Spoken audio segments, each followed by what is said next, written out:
Good morning, all. So just take another few more minutes and then we'll start the session. Just bear with us.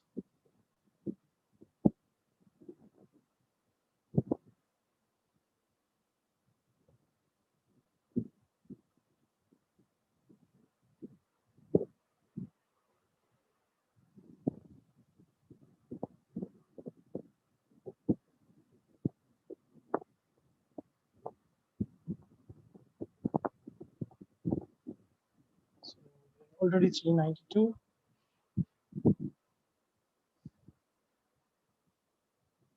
Four more minutes to go.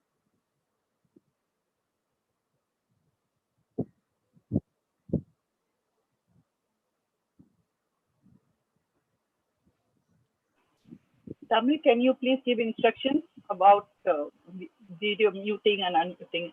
No, so I've muted everybody, so we can't really, people cannot speak right now. Even video. Yeah, I request everybody to switch off your videos because of a better bandwidth, and then we can, we'll have a better kind of a reach, and also we'll be able to hear better. So please switch off your videos, and we'll start in a few minutes. Do I have Dr. Bhavani Shankar on the call? Because my laptop I can't off right now, so just connecting again.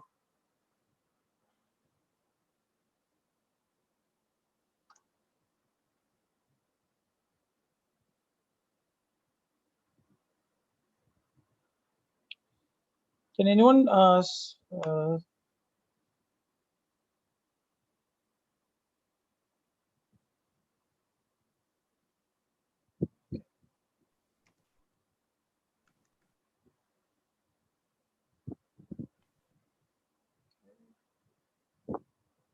all right, so I think we can start. Can you all hear me? You're able to hear my voice? Just a quick response on the chat box will help. Right? Okay, great. So good morning, everyone, and happy Guru Purnima Day to all of you.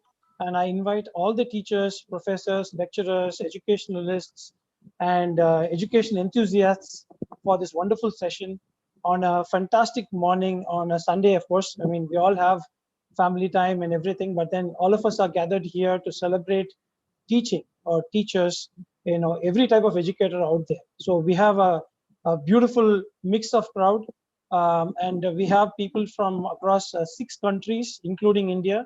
And within India, we have people from at least 20 different states attending this session, right? And we had a overwhelming response. And on behalf of Future Captains, we would like to thank you for a fantastic response that you have shown. And just a quick introduction about myself. I'm going to be your host for the session. This is Tamil Selvan here, and I'm your host, and I'm also the founder and CEO of Future Captains. I also have my team out here. In the interest of time, I'm not going to specifically mention anybody's name, but then, my entire team has, done a great job in kind of putting up this show. And before I introduce the speaker, right, I also wanted to show a quick video about Future Captains to make sure that we have people kind of settling down as soon as they have come in. And this is a story about Future Captains, right? And we started in 2017, and we started as with a vision to guide students and professionals in their career path. And then right now we have been in 3 years into the market, and we have been meeting so many people. And the last 3 months have been so challenging for us because, thanks to the lockdown, COVID-19, a lot of things changed for us, and the way in which we had to do business itself changed. And this video is all about that journey. And I would want to share this journey with each one of you before I begin my introduction about Dr. Bhavani Shankar. Okay, so here we go. And let me know if you're able to see my screen. And we will basically begin the session after this video. Right. Cool. Let's go ahead, and here we go.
Brilliant.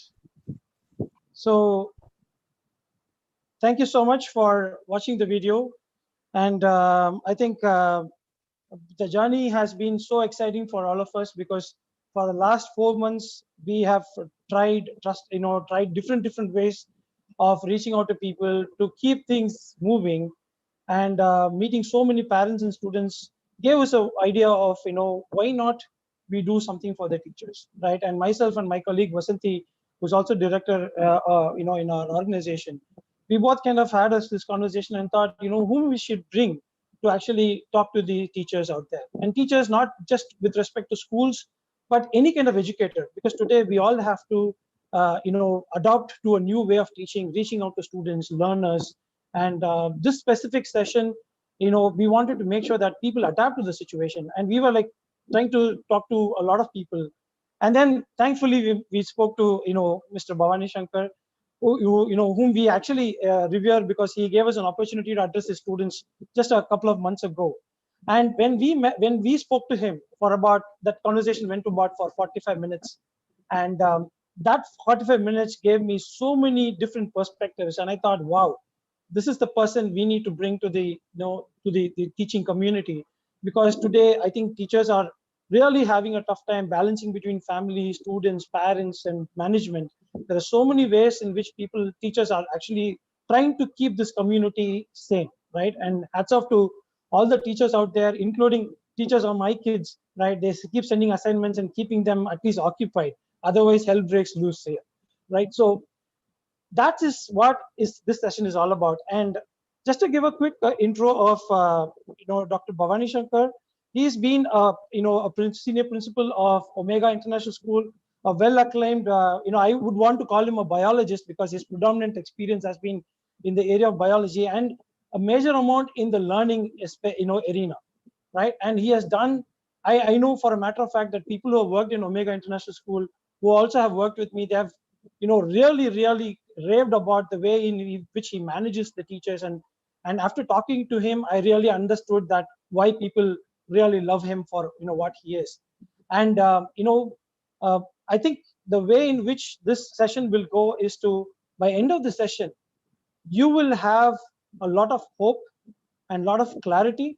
And very importantly, you will go upbeat to that, back to that, that virtual class, making sure that your learner is going to become a better human being, right?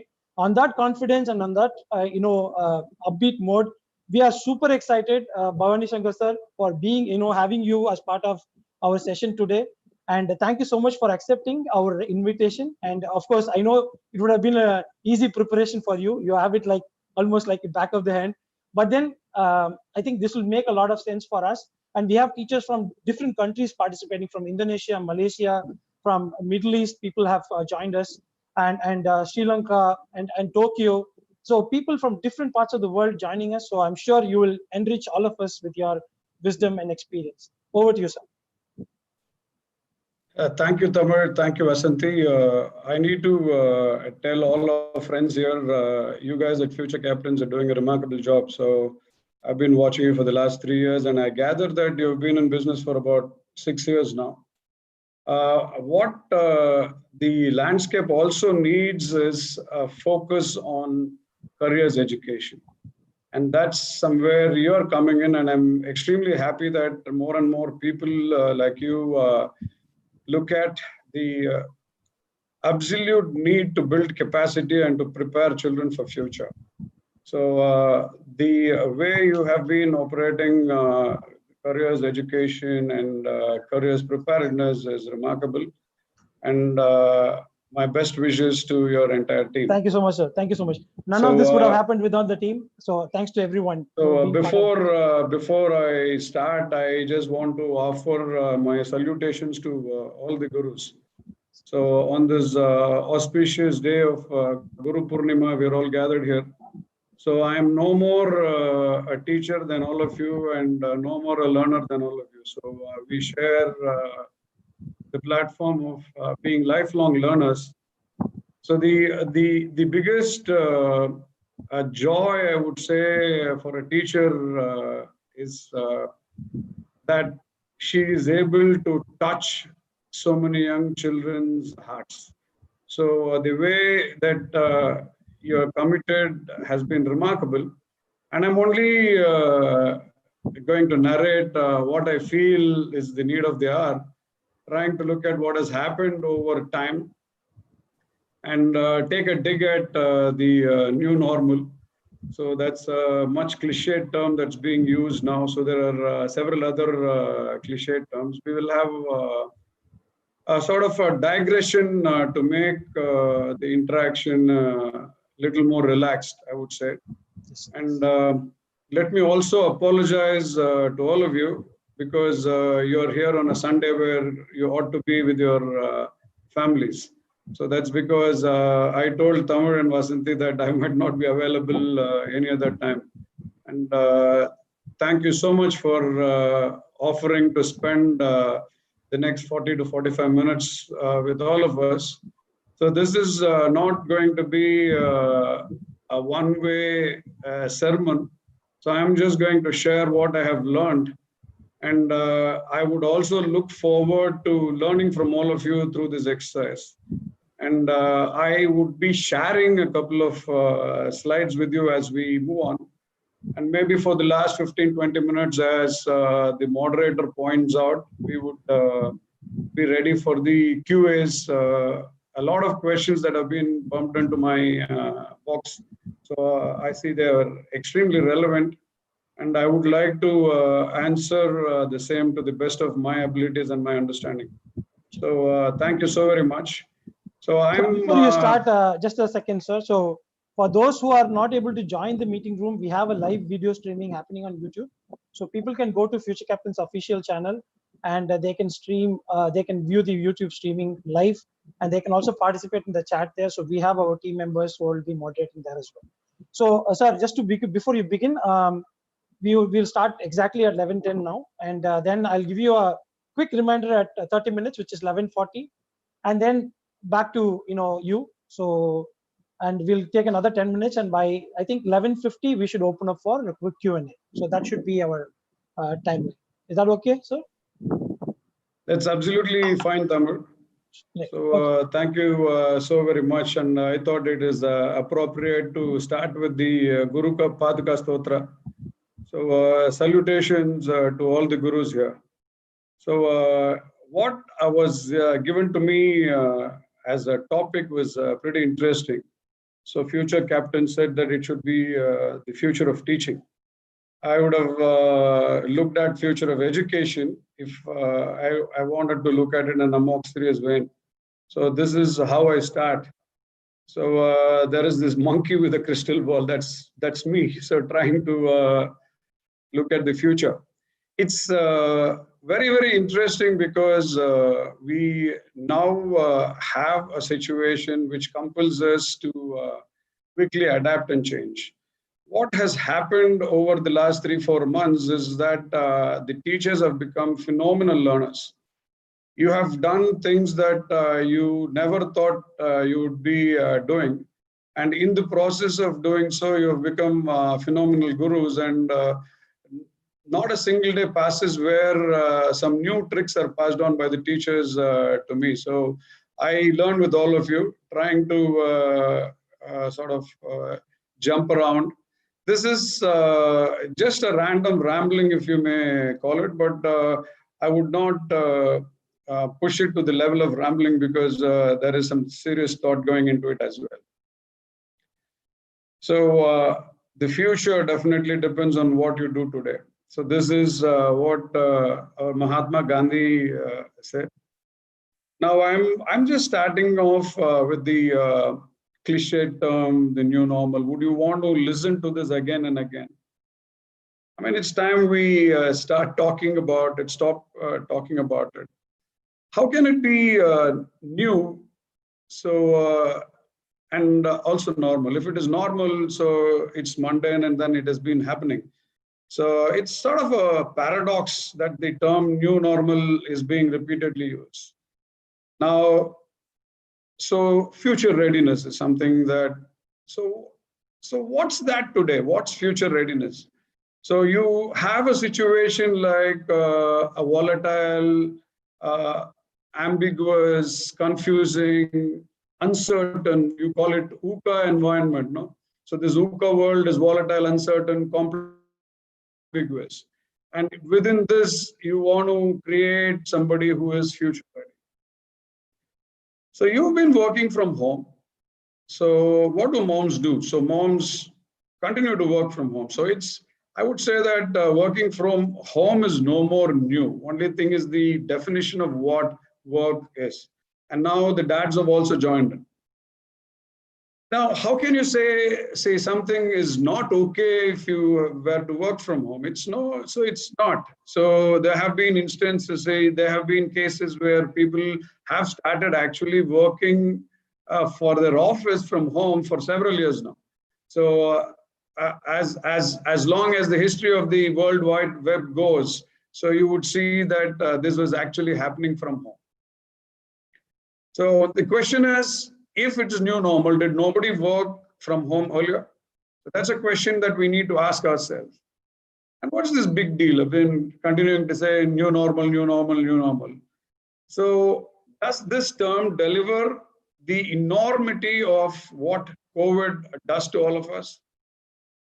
Or is this new normal some kind of a warning? See, the world that we have lived in has already embraced technology. So what is this particular warning about? So we know that there are many more deaths, several times more than what COVID has actually done over this time. So is this a big media hype? So is this really, really real? What is happening around us? Is it continuing to threaten the sense of our well-being? These are the questions that we also ask ourselves in these new normal times. So let us look at how we are able to accommodate these changes. We are already embracing some of these. So some of these changes we have already embraced. Let us look at what we are going to do. So this is a simple cartoon that I picked up. Of course, we have one particular space where the social distancing is given a slip.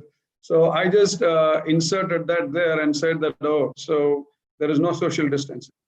So you can see that everybody is getting ready for work. The mom works from home, the dad works from home, the children work from home. So it's pretty much that this is what is happening in terms of what the new normal definition is.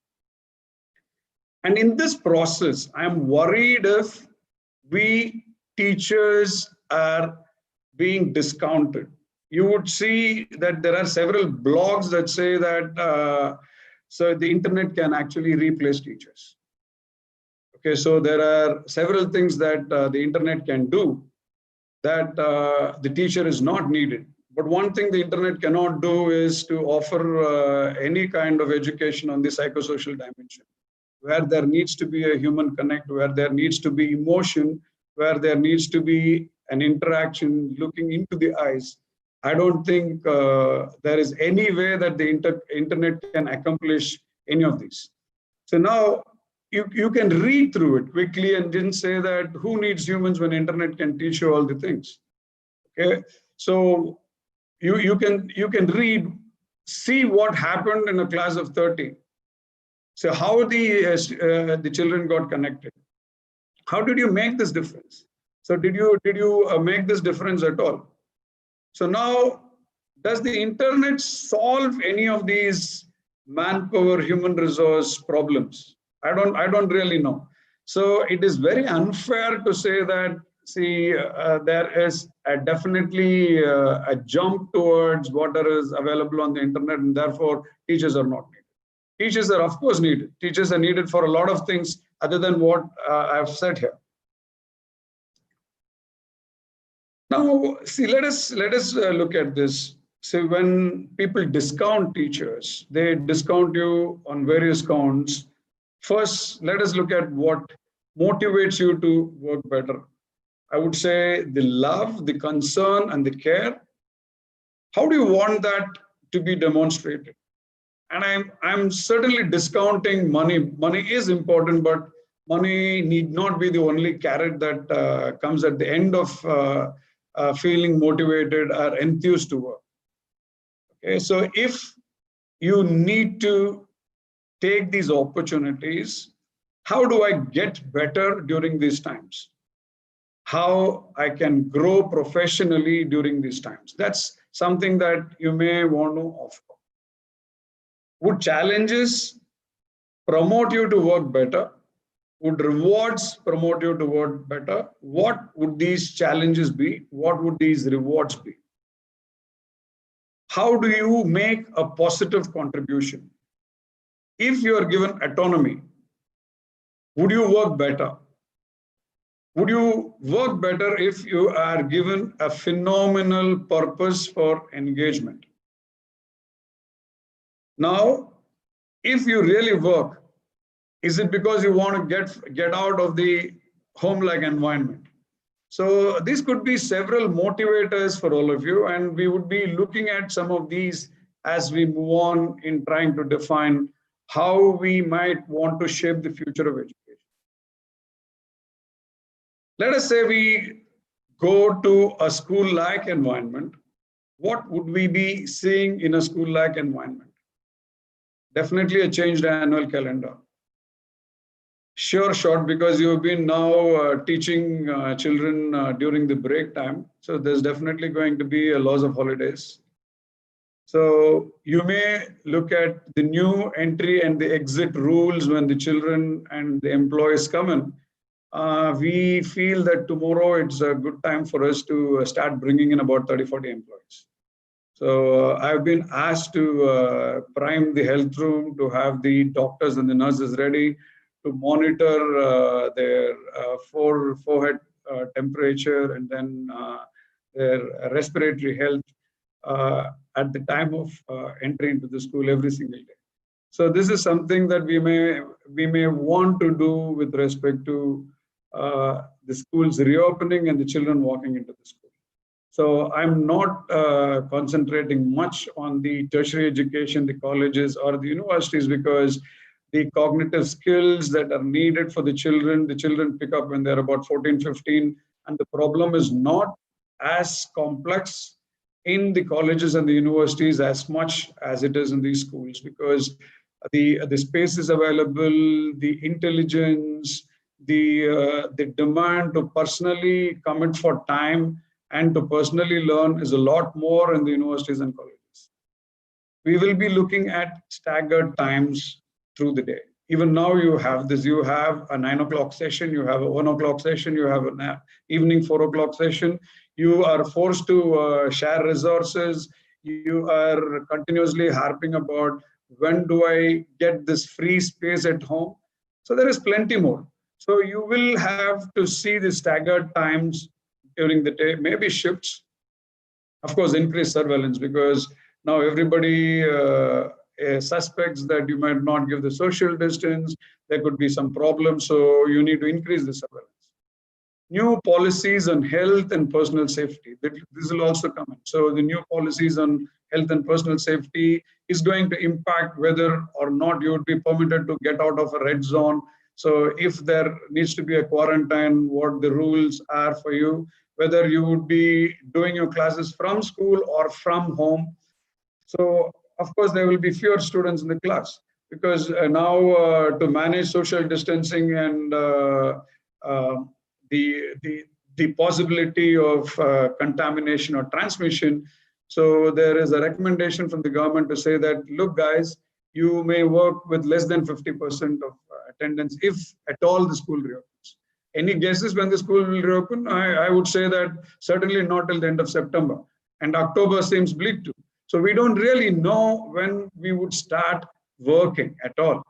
So how are these going to be? 1 day school, 2 day school, 3 day school? You have no clues again. So all these are uncertainties. Of course, any support system. So if there is a support system like a transport, if there's a support system like a kitchen, so the meal plans will change, the transport operations will change. So distance learning options will certainly open up. There will be more of distance learning options. So we were questioning platforms like the National Institute of Open Schooling. So if you would have known, so early 2019, the Maharashtra government was the first to come forward to promote homeschooling because they had big challenges on spaces. Homeschooling becomes a possibility. More and more children are likely to engage from the spaces available at home. So NIOS like options are going to get bigger and bigger. So would there be fewer teachers? I hope not. There would be more number of teachers, I would say, because the demands are going to be bigger and bigger. And that's where I say that as much as it looks like a threat, it's a phenomenal opportunity for teachers because you have picked up so much over these 3-4 months, which you have never would have dreamt earlier. So you have done so much. There has been remarkable learning. I see certifications popping up on my WhatsApp screen every single day. The teachers say that I have completed this certification, I've done this diploma, so I've signed up for this particular course. So now I can train others. So look at the opportunities these situations are giving you. It makes you a phenomenal learner. And for that, I would say this COVID lockdown is also a blessing in disguise. Yes, because of all of this, you are going to look at, say, a blended learning environment. Now, what is a blended learning environment? How would the blended learning environment look like? There would be part school, part home, part community participation. The children would do independent work. There would be pull out from the classes at different times for participatory project work or discussions or whatever. You would have to look at least 15, 20 kinds of assessments, non-formal assessments that can be used to measure the children's learning outcomes. Now, when you ask all of this, you may want to ask certain other things as well. Now, if you say internet is a great option, I would say maybe, see, but it's certainly not a great choice.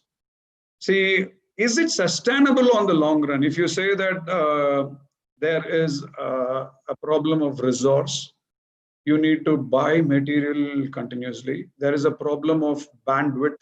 So which means that there will be 5 or 6 people at home. Each of you will be pulling enough juice to manage your own internet connectivity. And of course, there is a cost to all of this because over the last 3-4 months, I have changed my plans thrice. So, and I have got a parallel connection so that I don't get stuck. There is a cost involved. And who is going to pay for it?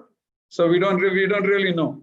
So what happens to all those children so who do not have an access to the facilities that we are having now? So all of us are on a webinar. All of us are participating. What if a teacher does not have it? What if there are children who do not have the privileges or the advantages that some of us have, that technology, although is available for a classmate of his, he is not able to get hold of that particular technology.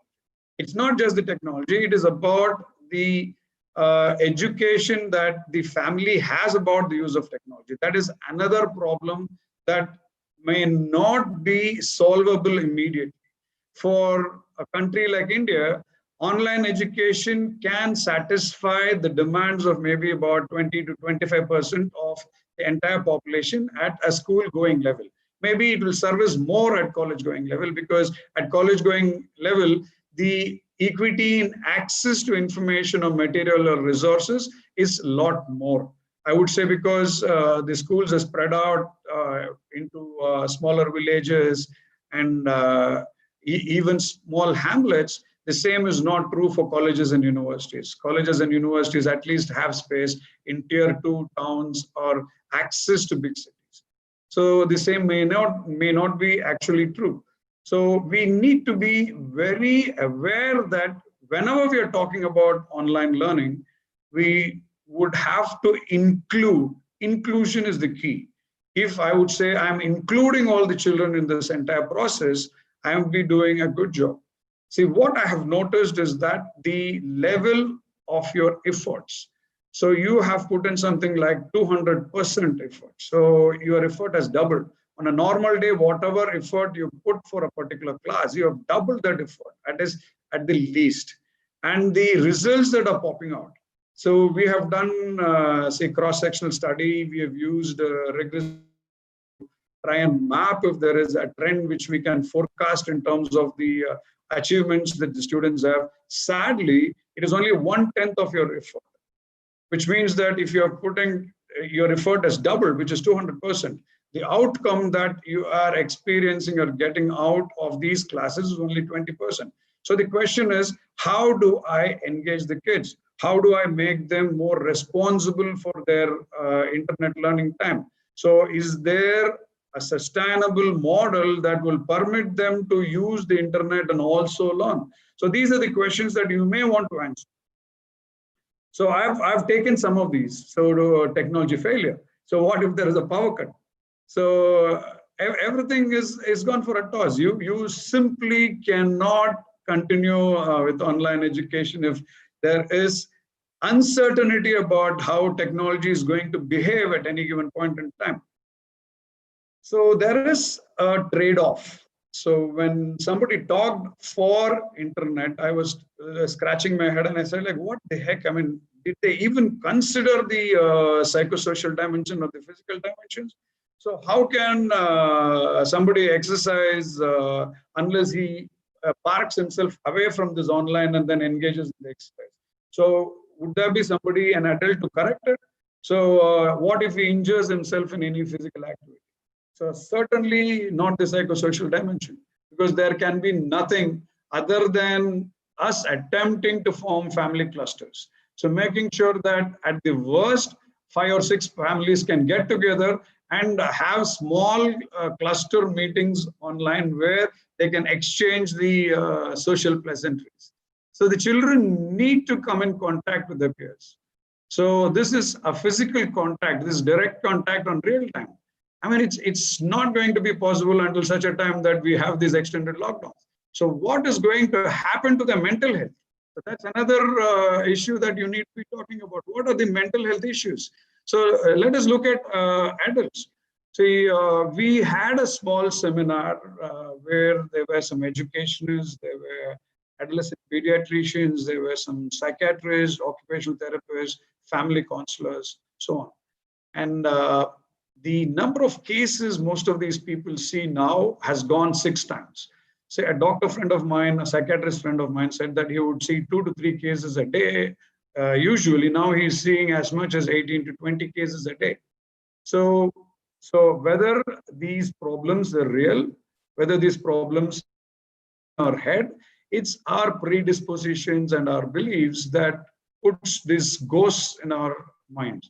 So I'm just saying that, see, let us not be too worried about this ghosts all the time.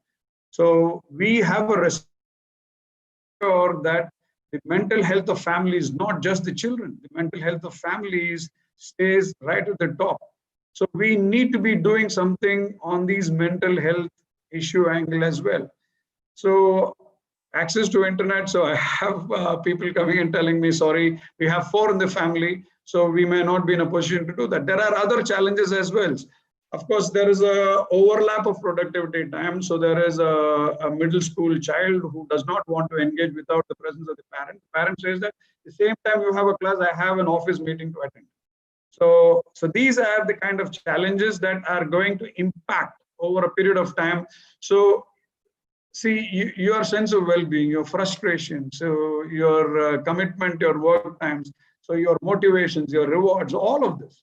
So we will have to migrate into some zones where we feel very, very comfortable about what we are doing. So now this is WFH, work from home.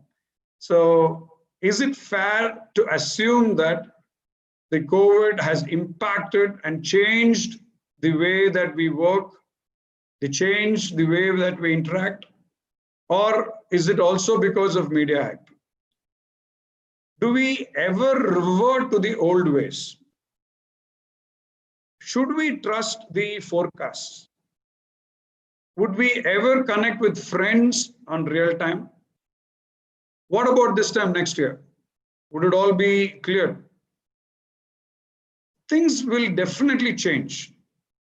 but it doesn't mean that we have to jump into the era of new normal, because see, that's something that continues to threaten the sense of our well-being. I don't think it is fair for us to jump into this saying that, oh my God, I need to do this. Oh my God, I need to do that.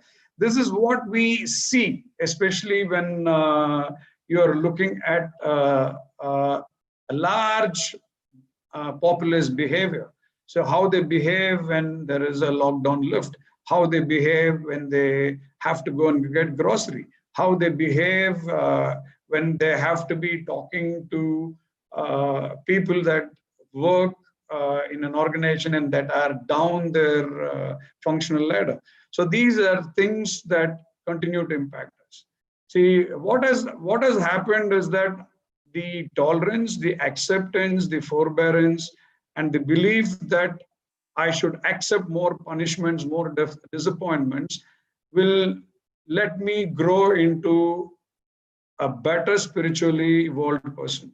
The more I implore, the more I reflect, and the more I think about making these changes on a regular basis, I would say I would have discarded these fears. Any of these fears can only be of academic interest. They cannot be a part of your psyche. So please understand that any information that you get from the internet, from the news, from the media, so overly anxious friends on WhatsApp, they're trying to share these messages. These are of academic interest only. So please absorb them as academic interest. So please believe that you are a responsible citizen. So you will do all that it takes, not to protect yourself, but to protect the person who is accosting you for any reason. So if this is the belief, you will definitely protect yourself and definitely protect the other person. So, and the sense of well-being will prevail. So do your meditation, think about your God. So make sure that at the end of the day, you discard all of this, leave your heart an empty vessel, which so means that so it's clean for you to absorb the best things in life, like empathy, love, care, concern. What I don't want to hear anymore, so social distancing. These are all these what you call the new COVID terminologies. So you see all of this, right? So I don't want to hear them all the time. Okay, see, I have better things to do, because any news that you see, any information that is, so it is so much. Now that is phenomenal rhetoric. So all the leaders speak beautifully. Okay, now I don't want to talk about anything on implementation. So if we look at it, we would digress from the central theme and only talk about how people are not doing their jobs.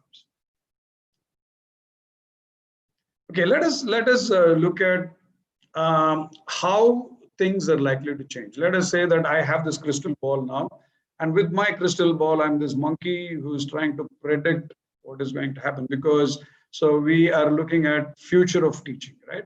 So let me be this monkey. The monkey says scenario one. So the scenario one is, so the public education policies are not great. So there is a paucity of resource. Say, I don't trust. There is a public distrust. So the schools are closed. So the quality of teacher is not great. Their performance is not great for various reasons. So there is a lack of respect for teachers. So there are poor pays for teachers, greater learning opportunities for students away from school. So all these will give you a situation, wow, what am I going to do? So this is a scenario one when everything seems to be taking you away from the purpose of engaging the children in a particular situation. So can you make meaning out of all of this?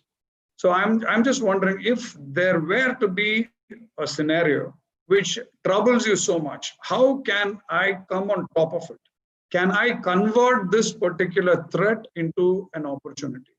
I would like that some of you engage when we have these questions, engage. See, what if public policies go faulty? See, what can private players do? So let us say, if there is a public distrust in any of these, how can I bring back that trust? How can I repose that trust? So if the schools are closed, the schools have never closed. So technically, the schools are still open. So if they say that the teachers are not measuring up to the expectations and the performance is not great, the quality is not great, what are the benchmarks that are internally needed for us to believe that we are doing a better job than what we did yesterday? So say if there are poor pays, say let us say that I equate this. So I get 70% of my pay. So what do I spend every month? Have I actually saved 30% of it? So if I have done that, I've not lost much, although it nominally says that I've taken a beating on my pay. It doesn't actually hurt. However, the same is not true for somebody who gets only 10,000 rupees, 15,000 rupees a month. So what happens to this particular person? So if the job goes away, so you know how difficult it is for them to even survive the next day. Okay, now, if there are more and more of opportunities for children to learn away from school, there are more and more opportunities for teachers also to learn away from school. So do we consider that? Look at another scenario. I'm just going to another scenario now. Let us say the scenario 2. So let us say the parents' perception. Now the parents say that the schools are not doing a great job. Let's say that they are saying that the schools are actually doing a good job. Okay, so more and more options come in. But then as more and more options come in for independent study, the cost of this independent study also goes up. Let us say, for instance, what Microsoft Team did, or what Google is going to do now. So it's not going to be supporting all of us for free on these calls, right? So there is an enterprise edition, and it looks like we will be paying something close to $2 a month per student if we have to engage on a Google Suite. So we already have that, but by the end of the calendar year, this is the money that we are going to spend even as a school.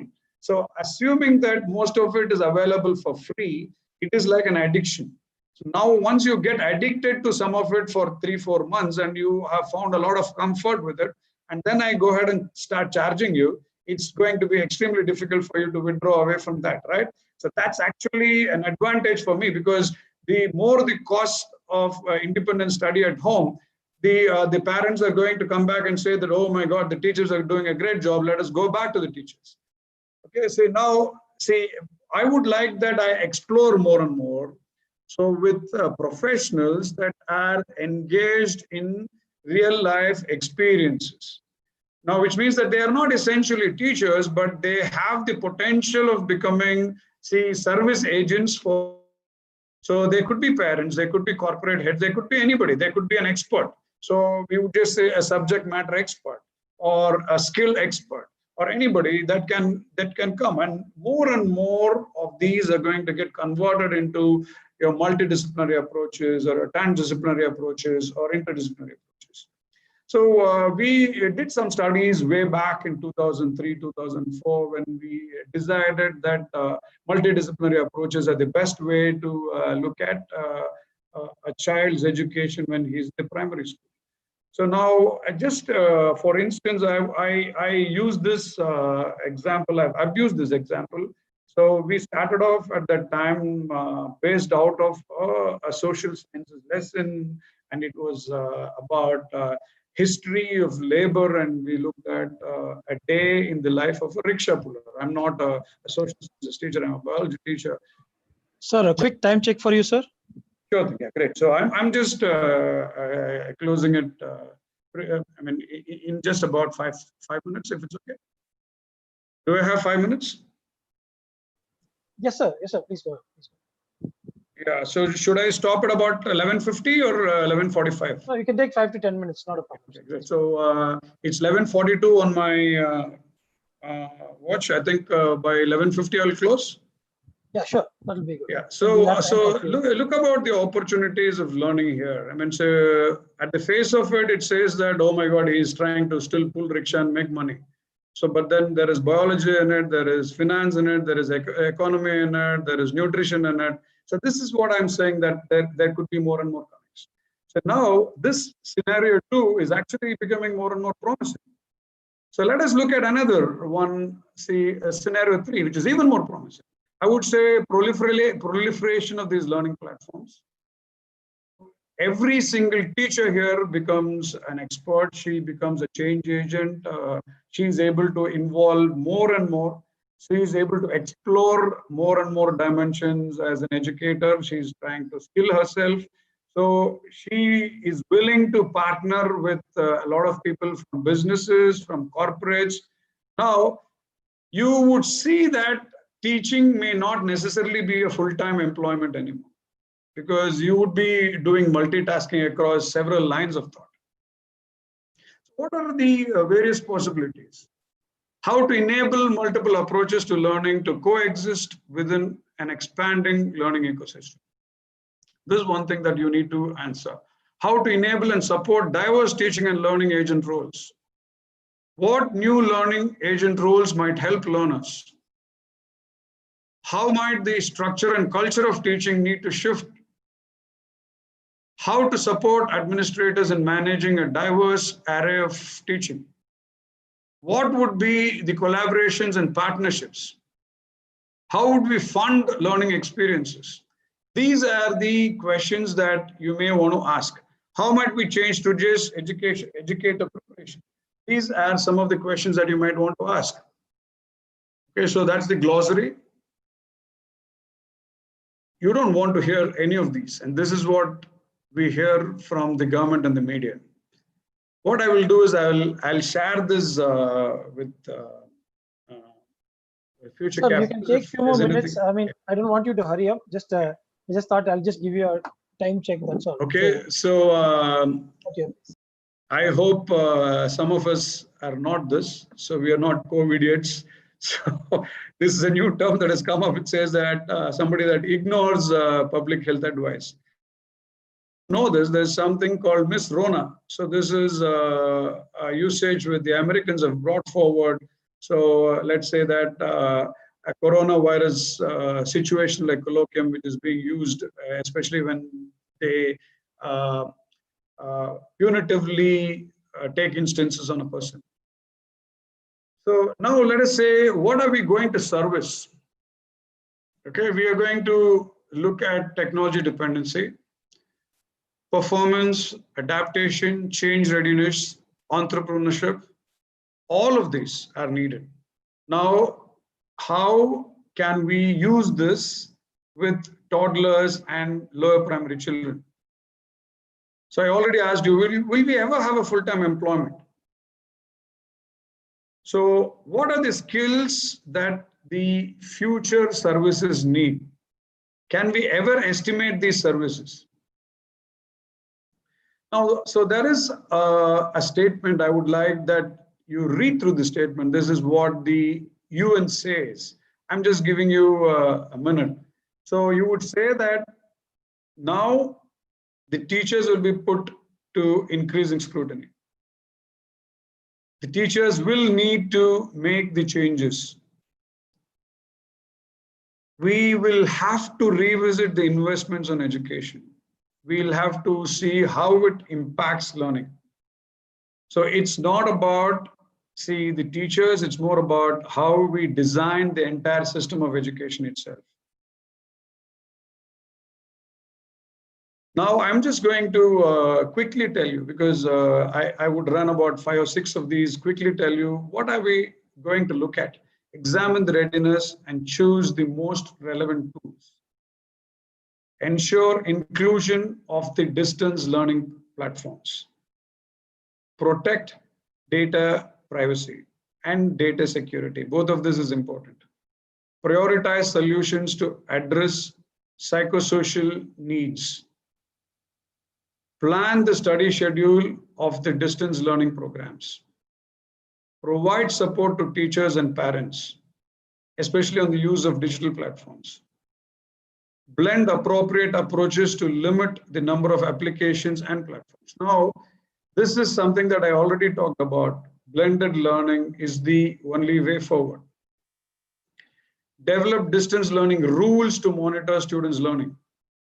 Define the duration of distance learning units based on student self-regulation skills. Create communities and enhance connection. Some of these, of course, are unwelcome. So you have interruptions.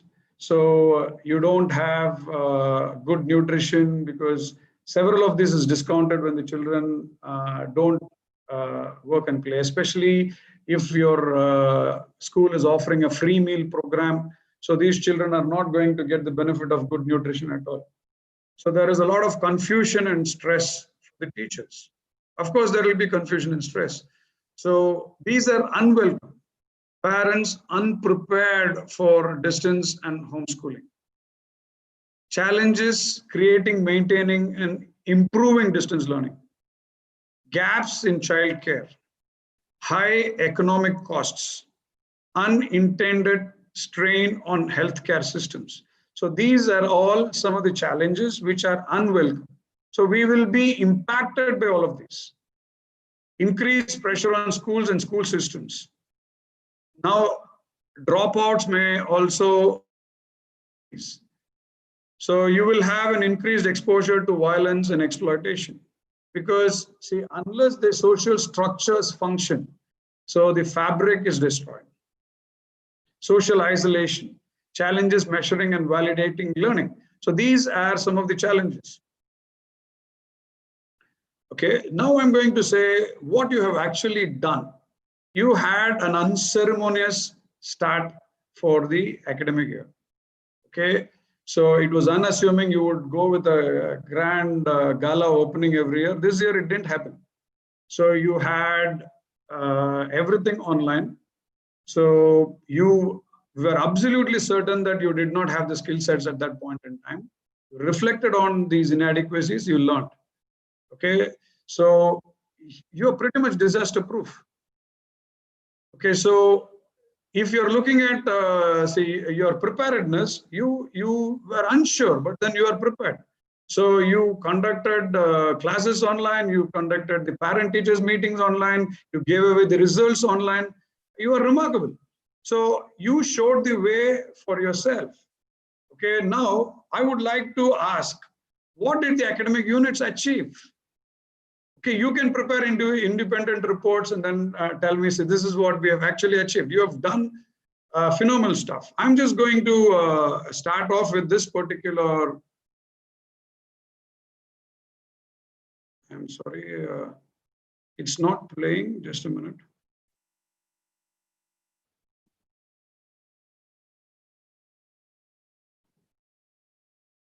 Yeah. So just for you to feel good.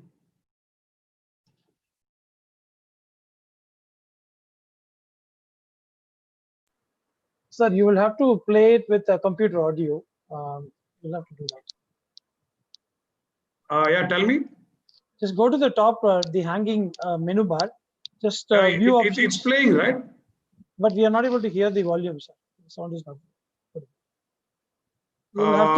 You'll have to use the computer audio. Yeah, I have actually used the computer audio. Hang on. You'll have to go to the top bar and click on view options. And, yeah, it's on. Incoming noise. It's okay, sir. Just go ahead. I think it's more visual representation. We can.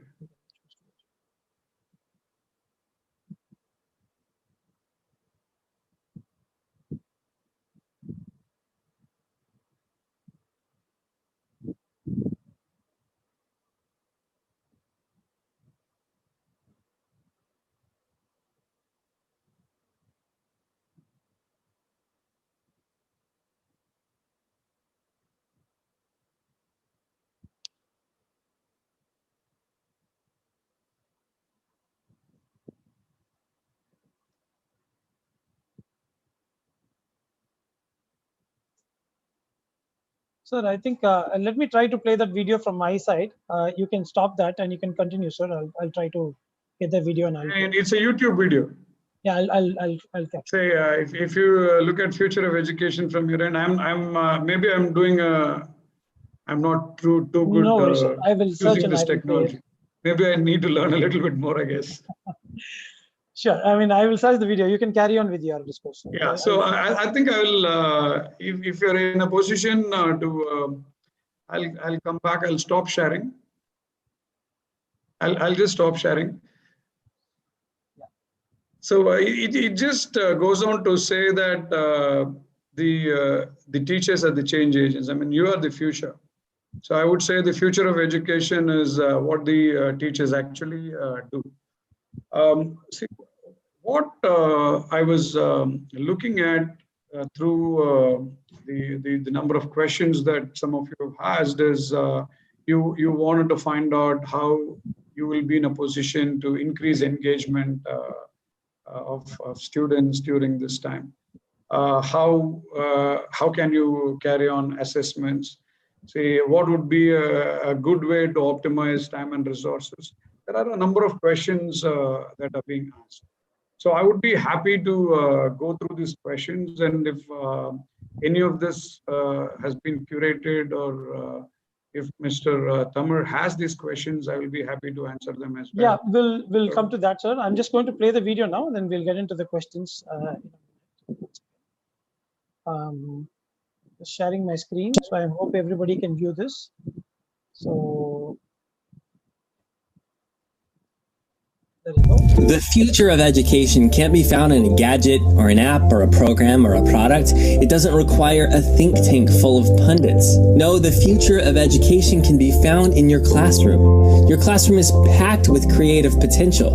You have all the innovation you need right there in your room, and you have the power to make it happen. It's what happens when you experiment. It's what happens when you give your students voice and choice. It's what happens when you abandon the scripted curriculum and take your students off-road in their learning.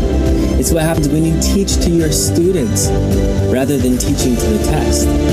It's what happens when you unleash the creative power of all of your students, when you make the bold decision to let them make things and design things and solve problems that they find relevant. Sometimes it's messy and even confusing. It often looks humble. But understand this, that every time your students get the chance to be authors or filmmakers or scientists or artists or engineers, you are planting the seeds for a future that you could never have imagined on your own. That's the power of innovative teachers. That is why the future of education is you.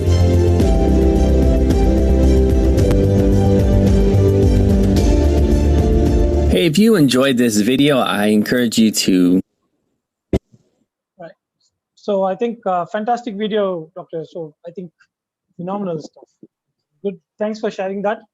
Right. So, okay. Anyways, before we go to Q&A, I think the key takeaway for me personally is don't jump into the new normal. Right. There is this unsaid race that is happening for all of us to, kind of socially, kind of what do you say, become compliant with what's happening around us, and there is something that we always want to catch up with. I think thanks for helping us to slow down and pause and reflect upon what we are doing. And I think I have the list of questions with me, sir, so I'm just going to go ahead with that. So one of the key things that I think the entire questions that we had about close to about 800 questions, right? And going through that list was exhaustive. And one thing that came out very clearly was, how do I manage my virtual class effectively? How do I engage my students?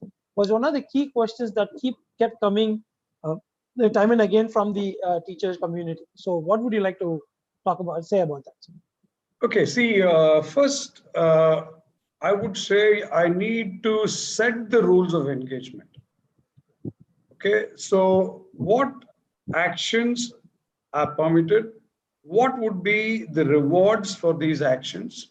What would be the consequences of not following the guidelines? This needs to be done ahead of time, every time. And what needs to be done is that I don't set the rules. The students participate in setting the rules. So now if they participate in setting these ground rules, I would say they would be taking a better ownership to identify themselves with those rules than you telling them what to do.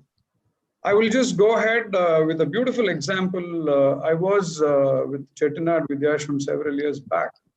And this was a pretty large school. And what happened is there was a lot of litter. So I promptly put these boards which said that litter-free zone, violations will attract penalties. So this was a big, nice sticker. And one wise guy, what it said was that he changed the litter and the free. He made it a free litter zone, okay, because he did not like the instruction. And it didn't solve the purpose because the instruction was punitive and it quite did not help. So now we decided that we will change it. And a couple of students came forward and said that, so let us think of nice taglines. And one of the taglines that came out, and I hope they still use it, was let's keep India clean, we start here. So you understand, and then see, it is always that the we and the participation there. I'm just taking this as an interesting example. So you need to set those rules, and the children need to be taking part in doing that. Now, see, let us say the learner engagement is also key. Are you giving him a bouquet of choices? Say, let us say this entire session of yours is drab. Now, if the entire session is going to be drab, it's not going to help all the children. Maybe 1 out of 10 would get the help because they are anyway smart and they would get in line. So they need to start working from their strengths, which means that we need to tease multiple intelligences, offer enough juice for every single child to participate. I would go ahead and try this. I have flipped this entire process. So I become a partner in this learning exercise. I jointly curate the content with the student, ask the student to lead the classroom, and then it promotes more of peer learning. So the more students engage in this particular exercise, there is again ownership. I mean, these are some of the things that I continue to do. Brilliant, brilliant, sir. So I think I'm sure a lot of teachers would now start thinking what can be done better now. Now, next question I would like to ask you is, what kind of skills that do teachers require in the way forward? Because I'm sure when I mean teachers, I'm talking about educators, right? It can be from school to any part.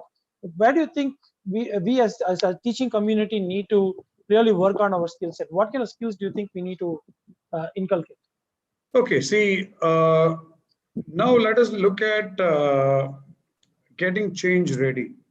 Okay, so I carry a very big baggage. So this baggage is the belief system that I have accumulated over several years of my teaching experience.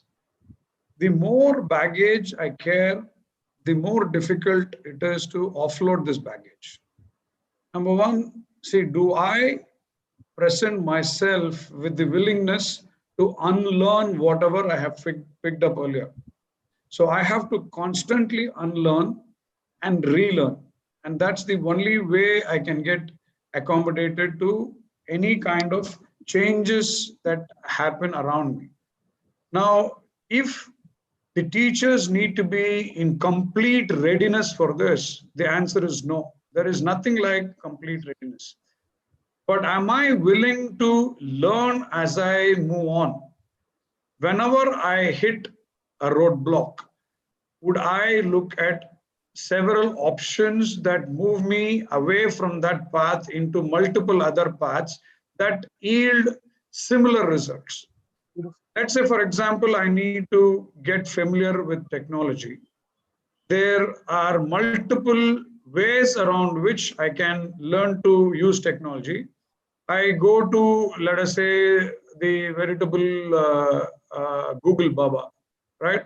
So Google Baba or the World Wide Web. So I go to my peers for me to learn a little bit more. Now, if I go ahead and get this learning, which is needed for the use of technology or online instruction or a blended classroom like situation, it tells that my predisposition is to discard whatever I had learned as, say, the only way to do things, and I am willing to test and learn multiple other ways, similar stuff. Right. Now, I become more and more change accommodating in this process. I would say in all of this, I should have to ask myself questions. What are the changes that will impact the sense of purpose? What are the changes that will impact the sense of my well-being? How am I able to address these changes? Are these changes imposing threats, or these changes presenting opportunities? What are my predispositions? All of this, I would say, goes back to how well you are able to reflect and accommodate the change. Right. Amazing. So, okay, now the question generally coming is how the future education will be post-pandemic. Any thoughts on that? Okay. See, if post-pandemic, the education scenario has already changed. See, if you look at other countries, so let us say New Zealand now is ready, Thailand has geared up, China is now ready. There are several countries which have faced it and know how to handle such situations, right? Now, we need to take them to be good or poor examples. I would say technology integration is a mandated demand. This mandated demand is not because government says that we ought to use technology, because it's the only way forward where the opportunities to engage face to face is getting limited. So I would say the big changes that would happen to education is that there would be fewer number of students in the class. There would be times where the teachers will be forced to teach from home. The teachers may have to extend their teaching time beyond the regular school going hours. So the Sundays and Saturdays will merge into becoming working days. So they have to look at training and getting themselves more and more equipped with the skill sets needed for teaching, not only the subjects of their choice, but various tools and opportunities to teach children online. So I would say the education is already headed for this kind of a change. Sadly, we have not put this to practice in India. We felt that the conventional method was quite all right until recently, when we are woken up with a very big jolt. Right. Okay. So, next question, Doctor, is what do you think about future of the teaching as a career? Because when we go to schools and colleges, when we ask them what they want to become, we generally don't hear them to tell that they want to become teachers, right? And a lot of times teaching is a very important part of teachers are very important part of the social fabric.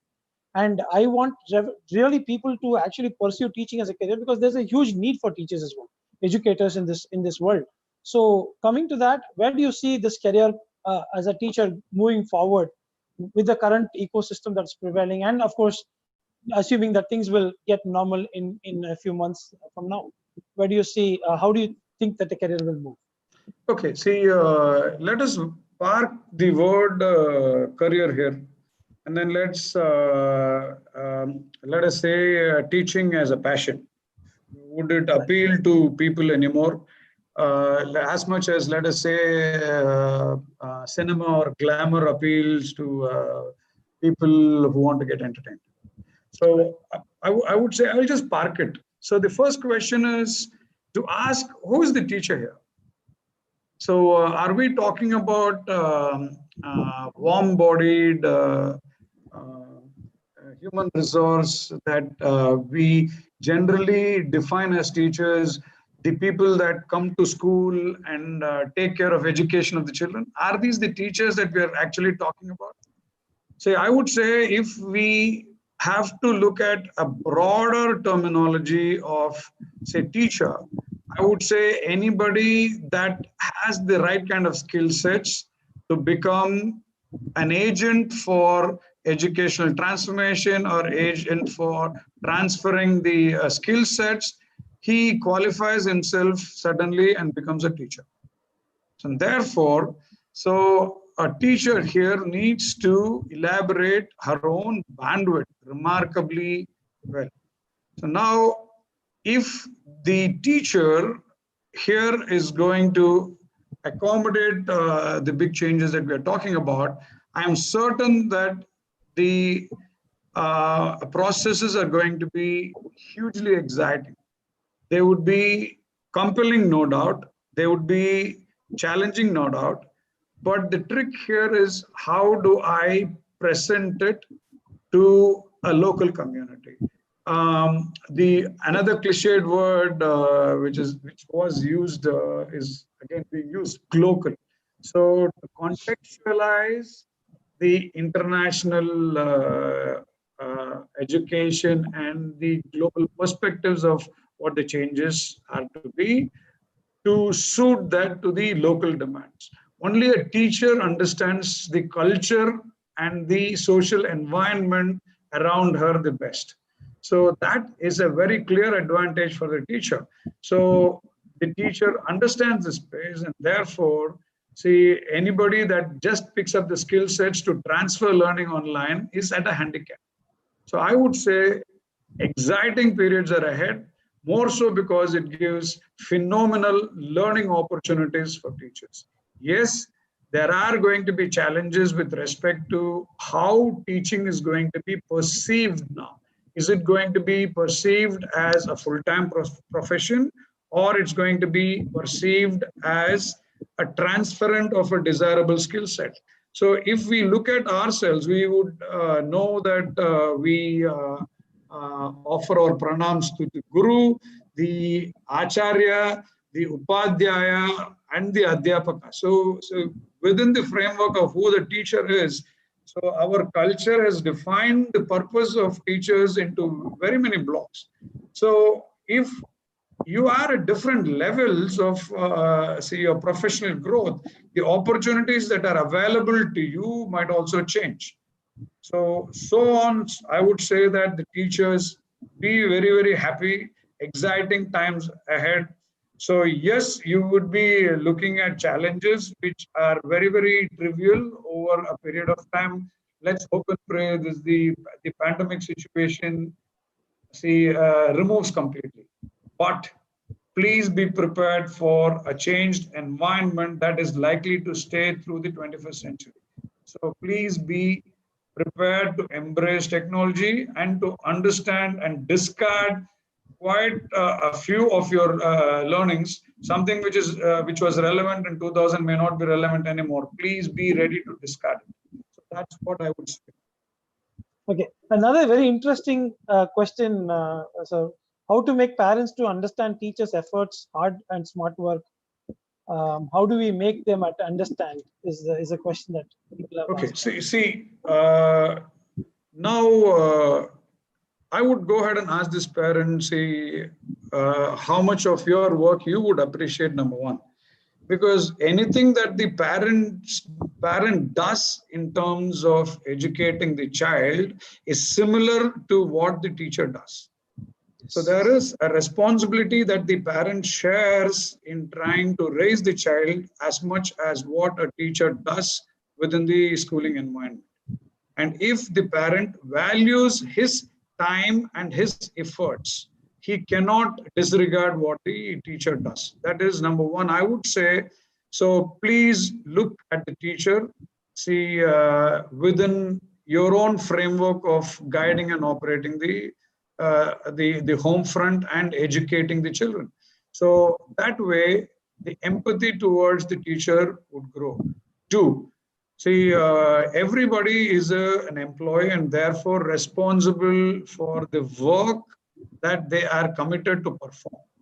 So just like a parent who is an office goer goes and settles down in front of a computer to work, because the work that he has to render is very different from what the teacher has to render. The teacher is responsible for the overall development of the child, and therefore any effort by the teacher cannot be trivialized by the parent. We need to be absolutely certain in our remarks to the parents as to ensure that the respect that is due to the teacher is always given to the teacher. So the teacher is not a paid housemaid taking care of the chores that the parents demand to do. Unfortunately, this group of parents are very, very small. I would say that most parents, I would say 90 to 95% of the parents that are engaged are only worried because of the overlapping times. I was talking about the undesirables, and those are the irritations that they transfer to the teachers. It is unfortunate. I take those punishments. I believe that, okay, this gentleman is irritated because of these reasons, and let me be a sort of a sounding board for him or a buffer for him. Let me absorb his pains and his troubles, and let me be empathetic with that situation. And then I go back after the next day and then talk to the parent. So for a teacher, it is very difficult because the parent yells at the teacher and the principal also yells at the teacher. So the question is, I have to treat her with a lot of empathy and care. So I will have to continue to engage the parents to say that how indispensable the teacher's role is in this entire period of time, and what value she brings in, not to the cognitive dimension, but to the psychosocial dimension of the child, making sure that everybody stays sane. So that's what the teacher does, make sure everybody stays sane. And I would overvalue the psychosocial dimension and actually start undervaluing what the cognitive dimension is all about. I mean, fantastic answer, sir. So how many more questions can we take, sir? Do we have a hot stop? Sir, I'm not able to hear you. Yeah, I mean, I'm good. So if somebody wants to ask, so you need to be my mouthpiece. So to transfer the questions, okay, because I'm not able to hear. No. We have anyways written down the curated question, which are more and similar in terms of resonating with the teacher's mindset. So okay. Next question I would like to put forward is how do you handle slow learners and of course adolescent children who have different kind of attention span and learning capabilities? How do we handle them on a virtual environment? Any thoughts on that? Okay, see, if you're asking me if I want to ask you this question, can you take a guess? What is your attention span? Tamar, I'm just asking you. 20 seconds. Yes, a wild guess. Yeah, I have very little. So, see, the question is, we have this. Let us say we are worse than several animals. We have an attention span of not more than 8 to 12 seconds, and that's the adult brain. And I'm not saying, see, this lack of attention for maybe a microsecond or a couple of seconds takes you away from the desired results. But that's as much attention that anybody can pay. Because, see, I would want to move my lower body. I would be smelling food. I will hear a bell. So it takes me away from the lesson for a brief second and brings me back. So if you say the overall purpose of engagement is achieved, see, the adolescents possibly have about 20 to 30 minutes. I would say a 17, 18-year-old might be good for anywhere between 20 and 30 minutes. And this will have to be given a break, and then engagement needs to start. Take smaller children. I would say anywhere between 5 to 8 minutes for a first standard, second standard child, because every 5 to 8 minutes, he needs to be given another activity that will bring him back.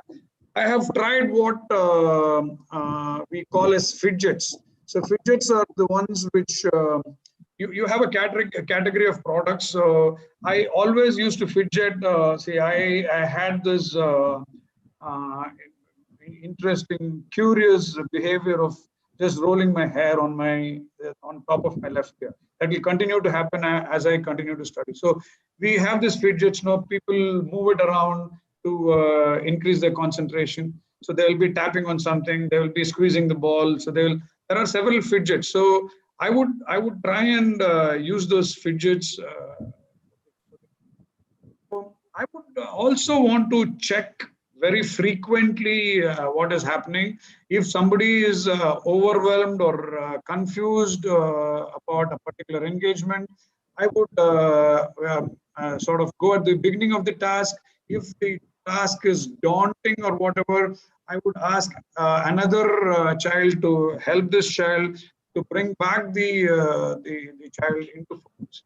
See, if you're looking at adolescents, there are other problems of engagement. The other problems of engagement is like they have raging hormones. So, which means that the physical changes that happen in their body will prompt them to have certain triggers. These hormonal triggers will lead their entire body and mind to behave in a particular way. You can't help it.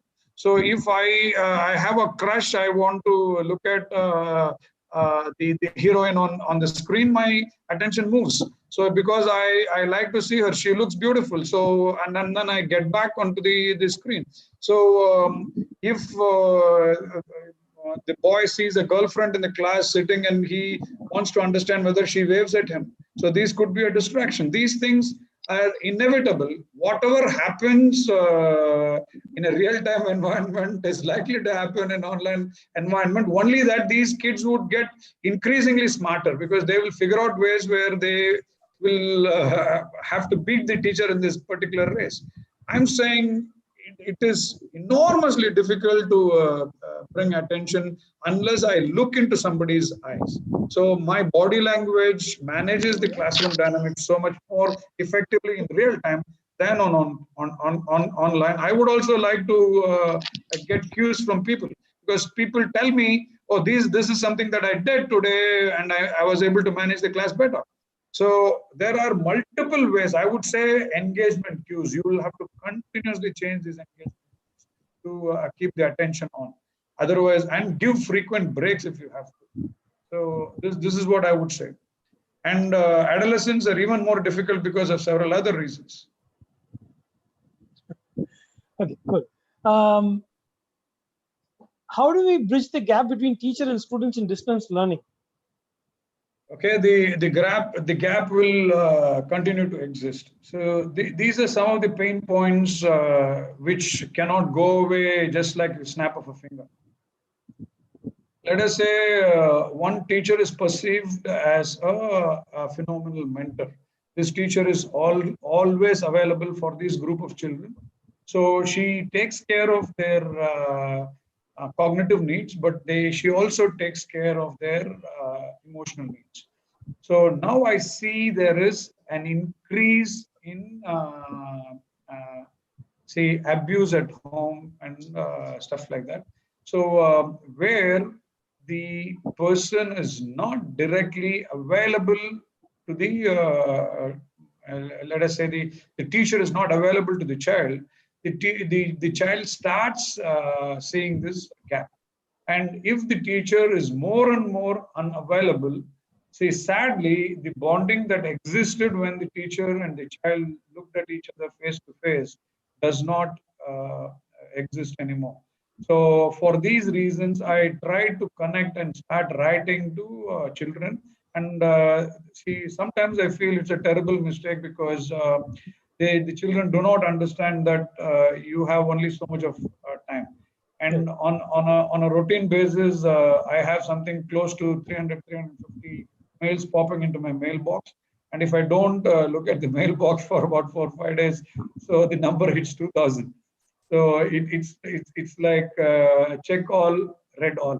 So you're not doing a great service either. So I feel very guilty about not being able to connect with the kids. And I find it very, very hard to continue to hold on to the relationships, making sure that the children get the best out of all of us. It's very, very hard. And that's one unfortunate thing which the online education is unable to address. Fantastic, brilliant answer, sir. Okay, we'll take one last question before we wrap up.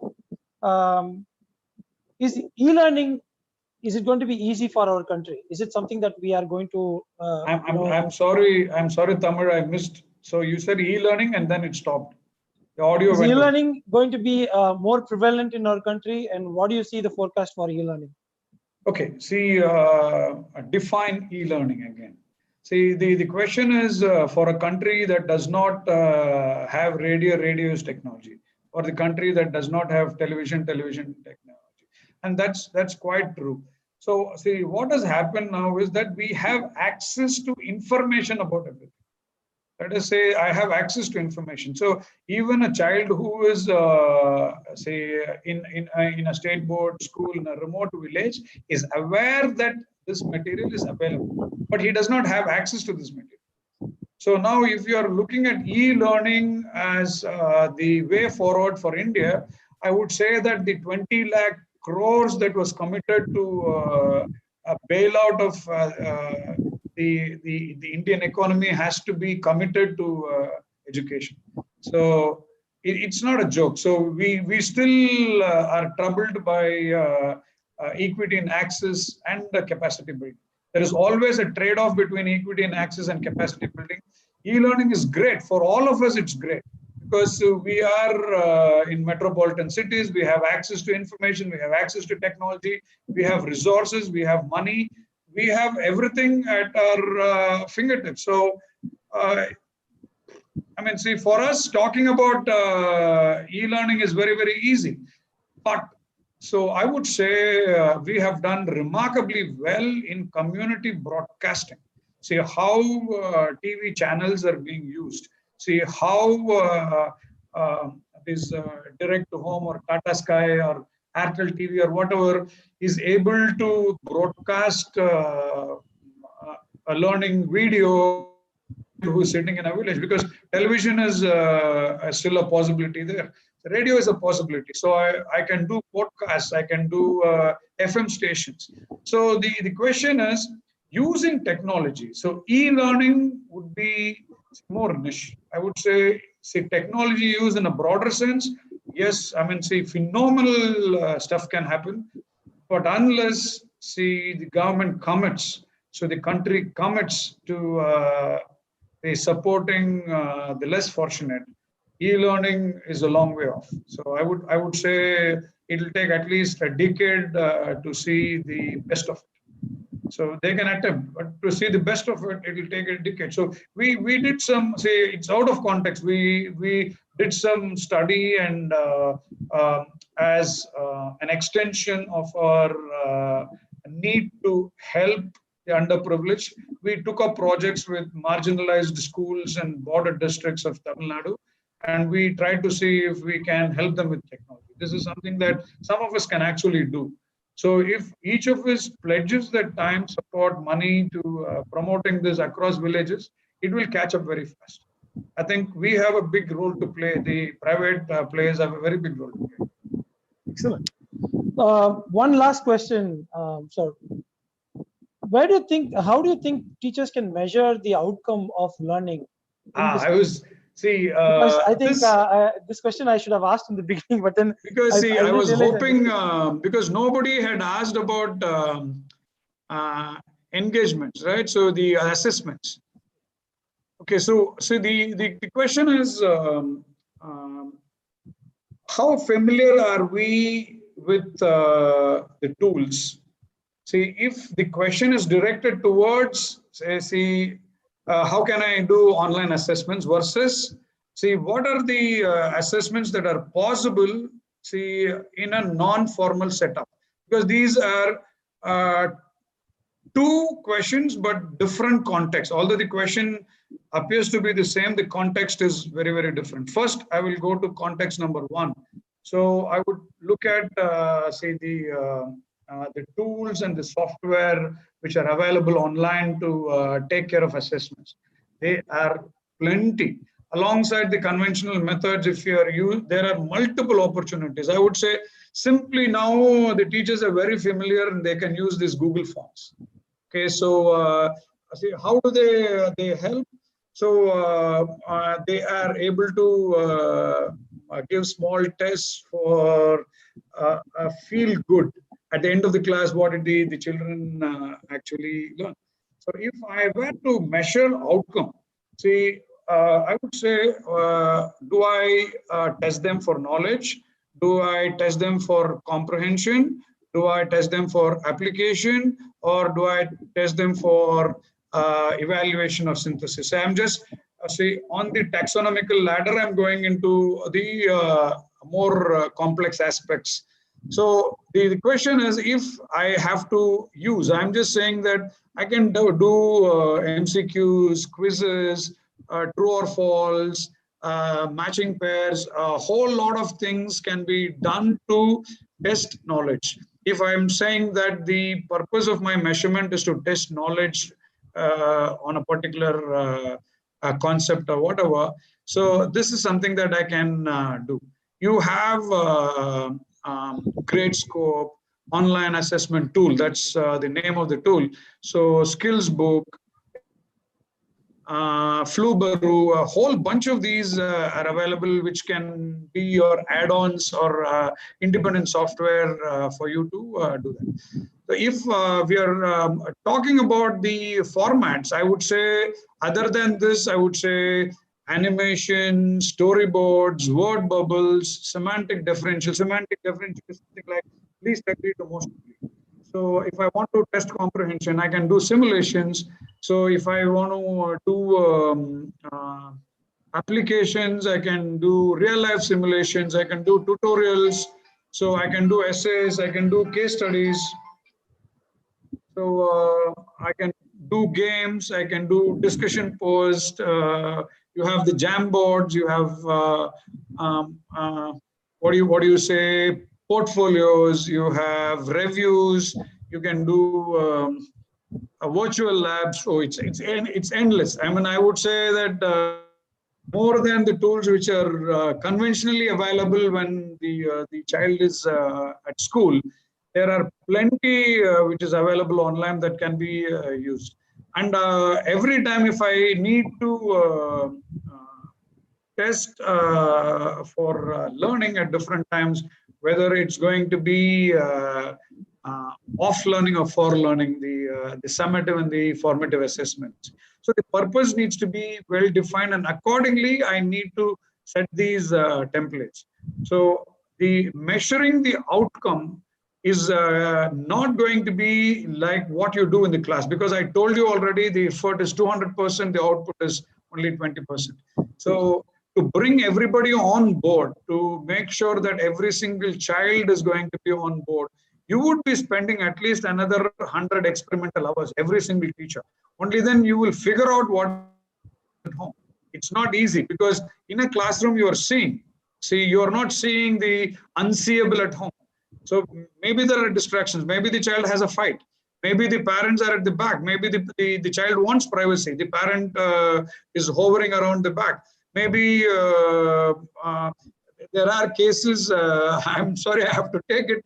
So a particular teacher felt that one of the parent was stalking her, and I had to talk to the parent to find out, no, the parent was only curious. So these things always happen, and you have those kind of challenges emerging. But I say the assessment tools are plenty. I would say you can do magic with the online assessments. Just if I may ask you a small request, why don't, when you're sharing the deck, which we can share with the teachers, if you can just give us some tools that we can use, that will be helpful. Oh yeah, yeah. So what I would do is, if you can give an active link or something like that, I'll push all of this. Yeah, I will do that. I will send you the folder link, so that you can keep this link open for a week or so and then pull it out. Yeah. And I have one personal question which I wanted to ask. I want to make use of this time. What do you think about the supplementary learning platform, the edtechs that are coming up with, videos and animated graphics with some, online materials, tablets, and what do you think about those kind of supplementary learning? Do you think they are adding value to the students' learning, or they are becoming a distraction? Where do you stand in this? See, personally, if you look at it, see, everybody needs to make a business, right? So they are thinking of innovative ways to market, see what they feel they are, and to bias perceptions. Okay, so the more perceptions are biased, the more predisposed I am to look at the product. Okay, so let made an investment of about ₹1,00,000 on something that I felt is good. Okay, I'm not going to give up on that product easily, right? So I buy that product, I pamper that product till such a time that I understand that the product is not as half as good as what it claimed to be. I've lost time. By then there is some new technology coming. However, see, having said all of that, if how would you grade material that you receive on TED Talks? How would you rate the material that is coming from Khan Academy? So there are several teacher resource websites which push the material for free. So it could be supplementary learning material. Nobody is making money out of it. So there is a huge purpose, and the purpose is to service the children and to make them learn better. So I would say that how I value the supplementary material is based out of the back end purpose of that. I would look at the advertisements that pop out every time you go on YouTube or whatever by Akash or by Byju's, because Byju's is everywhere, right? So I would say they have a purpose. Their purpose is that they want to milk this particular situation for sustaining a business model. I mean, as an entrepreneur, he's brilliant. I mean, there is so much that we need to learn from these people, right? So I would look at these as learning opportunities, and maybe for the children, I will talk about what opportunities that these kind of situations bring for you to become a better entrepreneur. 100%. Okay, so thank you so much, sir. I mean, I think we had a phenomenal learning, I would say learning curve in the last 1.5 hours.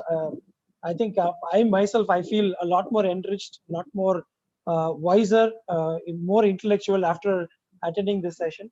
And not because we organized it, but personally as an observant, I think there's enormous amount of learning, and also kind of things that we need to look forward to in a very positive manner. I'm sure when I see the comments, a lot of people have said we feel motivated, we feel really energized, and I think they're feeling renewed. See, my only thing is that guys, stay cool. Never lose your sense of sanity in all of this.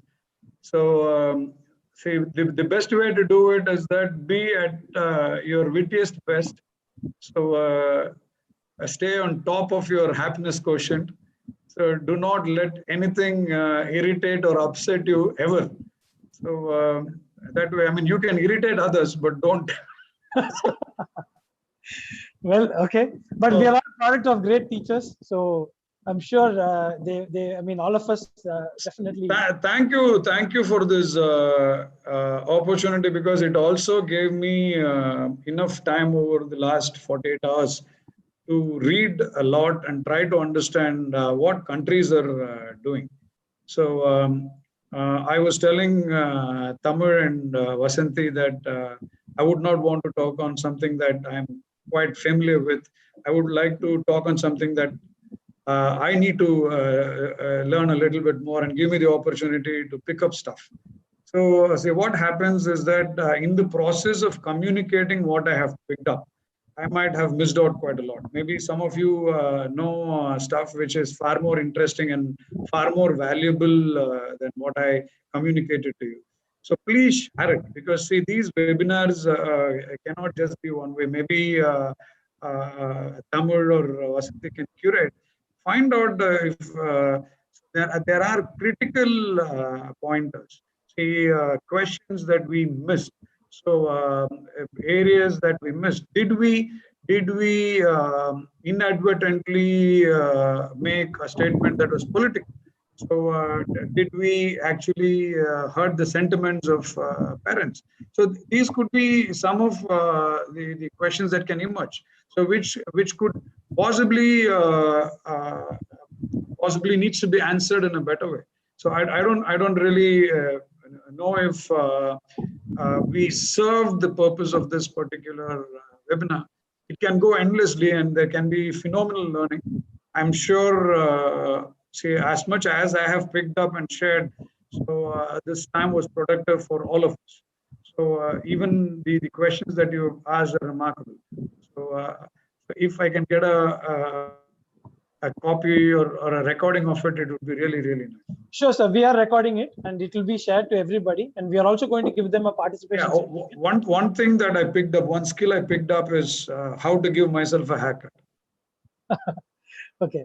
I mean, I learned how to give a haircut to my children. I'm saving a lot of money, and my daughter is now my personal hairstylist. Oh, you look good, sir. Really handsome. Yeah, awesome. No. I'm just saying that, okay, see, I mean, picking up skills, right? So while at home. She's done a good job. Yes. So saving a few $100 every time I do that. Yeah, makes a lot of sense. Anyway, so thank you so much, sir. I mean, by the way, just for numbers, data, we have at least had 800 people viewing this video concurrently, and yeah, thanks to you. YouTube, thanks we to had, you.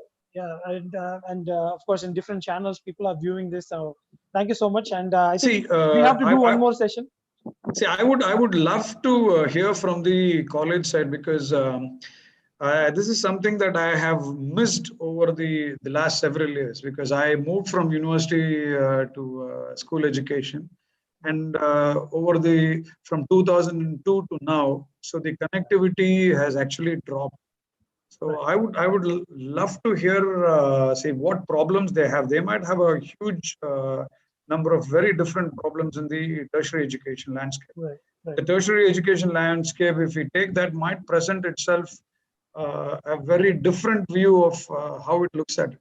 Because the number of, see, my daughter has started her college online. Now the classes are happening online. A semester is likely to happen online. And these learning management systems like your Moodle or whatever. So these are things which we never explored today. I more about these LMSs and things like that. So, but it would have taken the discussion a little, what do you say, niche. So I didn't want to do that. So I have a number of slides where I would have wanted to talk more about blended classrooms and all that. So we explored this possibility of blended classrooms and how blended classrooms could work. So, so there is a request from the audience asking you to conduct a special session for the colleges. Would it? Yeah, why not? Why not? Yeah, see, but I need to go back to my research friends and professor friends and ask them, here, guys, what you are up to now. So give me maybe about 10 days or so that I can get adequately prepared. I can talk to them to find out what they are up to and how they are handling this crisis. We could do something in August, maybe before. See, so I do teach some courses. I teach. I have taught during this breakdown. I did teach a program on low temperature biology. So for a very small group of research interns that worked with me, so I did this, but all of it is on Moodle. So the learning is amazingly easy. So and I have a FaceTime with each of them because it's a small group. It's more personal. So I get to spend this time with the students. It's very, very different than what happens at school. Extremely different. Thank you. Yeah. So we will look forward to that session from you. Yes, and then we are also having another session from you for the parents. So that is on the 19th of July, which we have fixed. This is for parents and students, how to handle virtual learning. Now, teaching is different, but learning again it's a different cup of tea. So we would like you to address the parents from their point of view and solve their issues, whatever they have. So I think all the participants who are here, please spread the word around. We would be very happy if you could. Thank you. So thank you, guys, and stay safe. And once again, pranams to all the teachers and gurus So, Thank you, sir. It was a wonderful, wonderful session.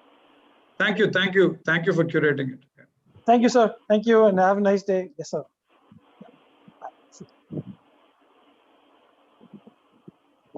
So for the rest of people who are yet to fill the feedback form, please do fill it right now. So we will share the participation certificate to all of you.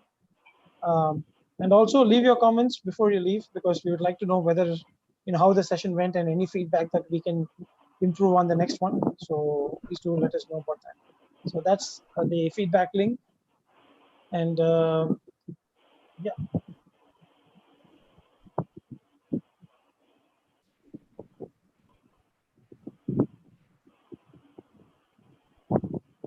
Share this again.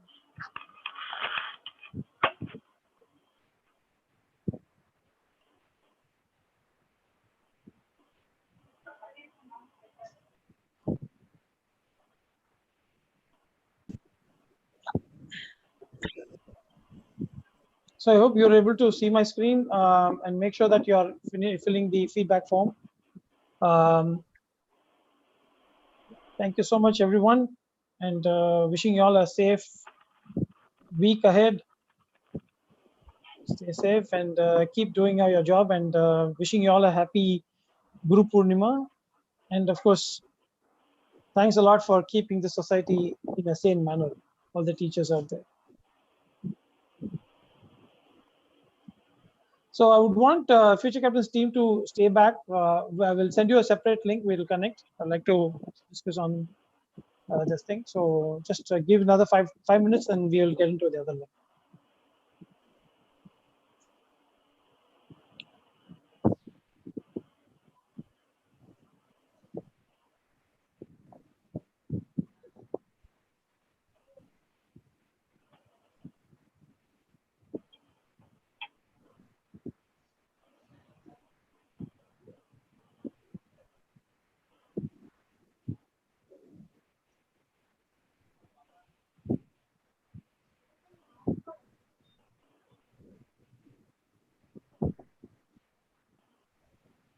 Okay.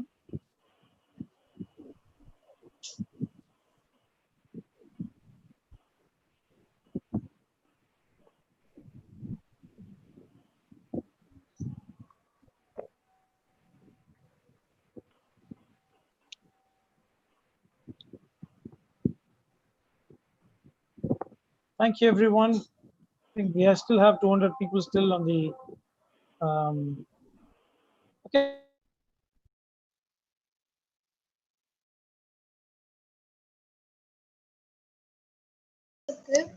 More people.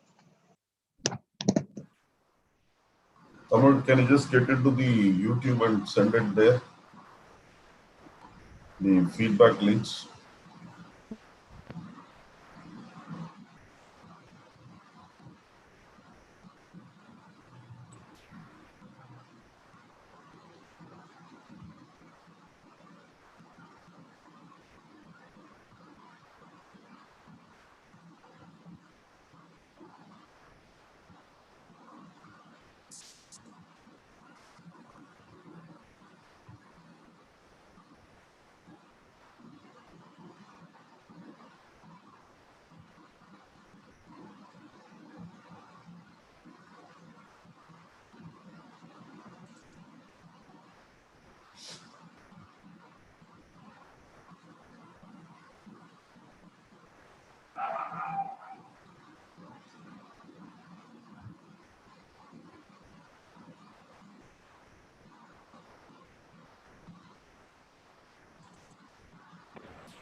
Kamal, you're on mute.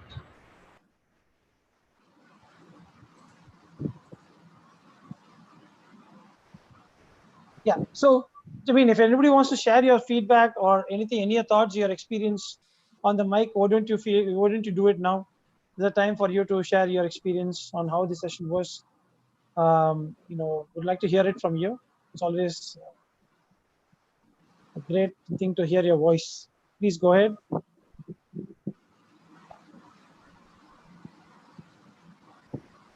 Thank you, Meena ma'am. Thank you so much. Hello. Hello. Hello? Yes. Yeah. Yes. Sir, it's Surendra Kumar from Readiness School, Bulandshahr. Yes, ma'am.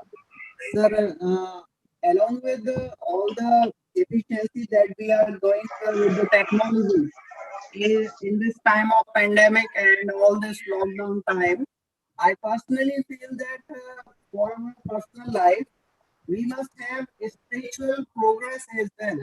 Because, sir, as knowledge, gaining knowledge is important for our career. I think spiritual progress that we relate or that we get through regular puja or doing meditation is important equally to just progress in life and to get excellence in any field. Sir, Right.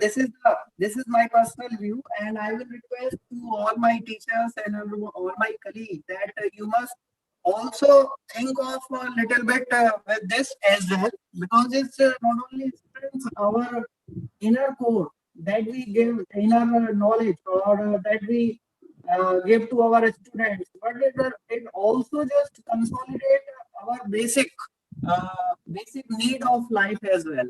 So I personally request, and this is my suggestion, that we must see our spiritual part as well.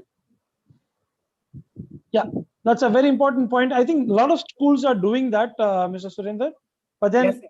good that you reiterated. We do definitely need, to have that, sorting, so soul sorting exercises of meditation, yoga, etc.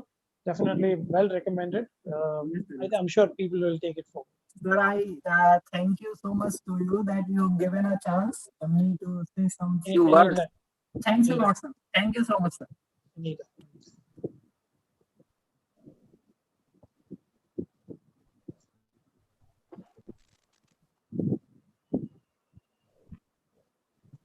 Okay, so we will call it a day. Then thank you so much, all of you, for joining, and we'll all catch up soon again for a different program. We have via details, so we'll keep sharing details of other programs, and please do join us for that as well. Yeah. Bye now, and have a great week ahead. Bye.